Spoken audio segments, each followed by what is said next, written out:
ദുബായിൽ electric delivery ബൈക്കുകൾക്ക് recharging station വരുന്നു. ബൈക്കുകൾ റീചാർജ് ചെയ്യാനും ബാറ്ററി മാറ്റി നൽകാനും കഴിയുന്ന കേന്ദ്രങ്ങൾ ഒരുക്കാൻ Dubai road transport authority tender ക്ഷണിച്ചു. ഡെലിവറി സേവനത്തിനായി ദുബൈയിൽ 40,000-ലേറെ ബൈക്കുകളാണ് രജിസ്റ്റർ ചെയ്തിട്ടുള്ളത്.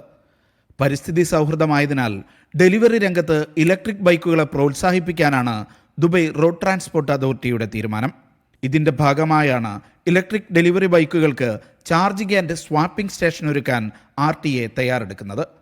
ആദ്യഘട്ടത്തിൽ അൽബർഷ, അൽറിഗ, സബീൽ, മംസാർ തുടങ്ങിയ മേഖലകളിലാണ് ഇത്തരം സ്റ്റേഷനുകൾ നിർമ്മിക്കുക. ഇവിടെ ഡെലിവറി ബൈക്കുകൾ ചാർജ് ചെയ്യാനും ചാർജ് ചെയ്ത ബാറ്ററികൾ മാറ്റിയിട്ട് ഓടിക്കാനും കഴിയുന്ന സ്വാപ്പിങ്ങിനും സംവിധാനമുണ്ടാകും. സ്വകാര്യ സ്ഥാപനങ്ങളുടെ കൂടി സഹകരണത്തോടെയാകും RTA ഈ പദ്ധതി പൂർത്തിയാക്കുക.